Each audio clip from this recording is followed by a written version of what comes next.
Hello everyone, दोस्तों मैं अरुण शर्मा। आप देख रहे हैं 10 सोच। दोस्तों वीडियो में बात करने वाले हैं उपचुनाव के बारे में कि इस बार बीजेपी क्या उपचुनाव के लिए तैयार है। जिस तरीके से नीट की परीक्षा और पुलिस की परीक्षाओं में बार बार पेपर लीक हुए थे, जिस तरीके से बीजेपी की सरकार की किरकिरी हुई है और उपचुनाव मैदान में आने वाले हैं, क्या इस बार बीजेपी उत्तर प्रदेश में और राज्यों में उपचुनाव में मोर्चा मार पाएगी। दोस्तों अगर आप चैनल पहली बार हैं, जुड़ सकते हैं सारी वीडियो को देखें। दोस्तों बात करते हैं एनडीए सरकार, बीजेपी सरकार और इंडिया नाम की पार्टी अखिलेश गठबंधन के बारे में। जिस प्रकार से 2024 लोकसभा चुनाव में गठबंधन ने मोर्चा मार लिया है और अच्छी खासी बढ़त लेके आए हैं, अब उपचुनाव सर के ऊपर आ चुके हैं और बीजेपी इस बार धराशायी होने के कगार पे है, क्योंकि उपचुनाव से पहले दो तीन जो बना मुद्दे हैं वो इंडिया नाम की पार्टी के हाथ लग चुके हैं। सबसे बड़ा मुद्दा है नीट की परीक्षा।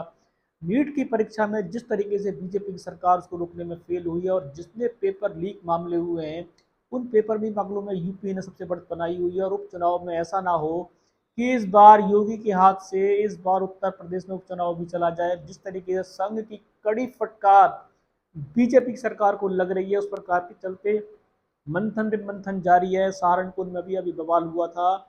जितने भी विधायकों से मैं मीटिंग हो रही है उसमें उनसे हार के जीत के कारणों पर बात हो रही है। जहां जहां बीजेपी इस बार उत्तर प्रदेश में फेल हुई है उसमें काफी सारा समीकरण फैल गया है।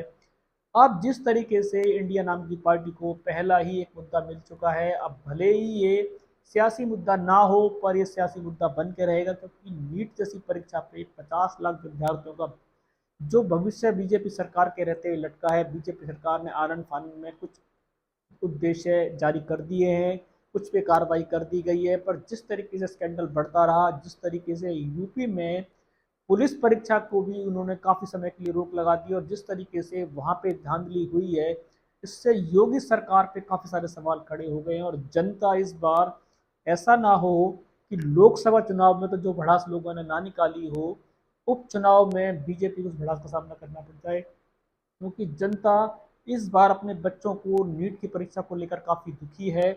जिस तरीके के परिणाम की जनता ने देखे थे कि बीजेपी सरकार तीसरी बार सरकार बना रही है, उस सरकार के चलते काफी सारी चीजों पे पकड़ दकड़ जारी रहेगी।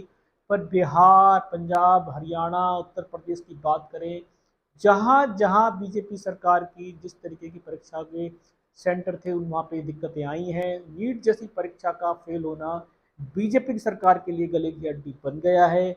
समय रहते बीजेपी सरकार ने उस पर एक्शन नहीं लिए। पहले तो एजुकेशन मिनिस्टर ने और केंद्रीय मंत्री ने ही इस पे अपनी हार नहीं मानी थी। उन्होंने इस बात को पूरी अफवाह बताया था, पर बाद में धर्मेंद्र प्रधान ने इस पर लीपापोती की और उनको कहा कि शायद हमसे गलती हुई है। उन्होंने काफ़ी कड़े निर्देश दे दिए हैं। अब ये निर्देश बच्चों की साख पे कितना कवर कर पाएंगे, उपचुनाव में बीजेपी इस मुद्दे को कैसे हटाएगी, इंडिया नाम की पार्टी इस मुद्दे को कैसे आगे लेके आएगी, जनता का मैसेज अगर जनता तक सही समय पे पहुंचाना है, ये विपक्ष का काम है। और हो सकता है कि विपक्ष इस मैसेज को जनता तक पहुंचा दे, क्योंकि बीजेपी हर मुद्दे को जनता तक पहुंचाने में कामयाब रहती है जितने भी विरोधी कार्य होते हैं। अगर ऐसा ना हो कि जनता के हाथ ये मुद्दा, जिस तरीके से बीजेपी एन टाइम पे फेल हुई है और नीट जैसी परीक्षा में बीजेपी को कड़ी मुश्किलों का सामना करना पड़ रहा है। यूपी में जितनी धांधले वाली परीक्षाएं हुई है उस पर यूपी सरकार के ऊपर काफ़ी सारे सवाल हैं। ऐसा ना हो कि ये सब धराशायी हो जाएं। और जिस तरीके से यूपी सरकार इस बार अपना डंका बजाने में नाकामयाब रही है, वो और पीछे की ओर चली जाए। उपचुनाव में कौन बसली बाजी मारेगा, चाहे वो जनता के मुद्दों से बाजी मारे या लोगों के समर्थन से बाजी मारे या पार्टी की बढ़त से बाजी मारे, उपचुनाव समय पे आने वाले हैं और बीजेपी की मुश्किलें बढ़ रही हैं। यूपी में मंथन जारी है, हरियाणा में मंथन जारी है।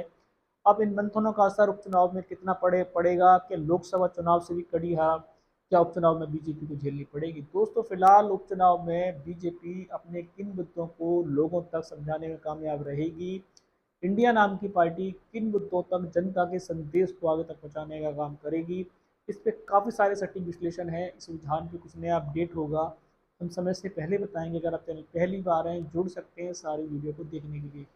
दोस्तों मैं अरुण शर्मा, मिलूंगा नई सोच के साथ। अपना ध्यान रखें। नमस्कार।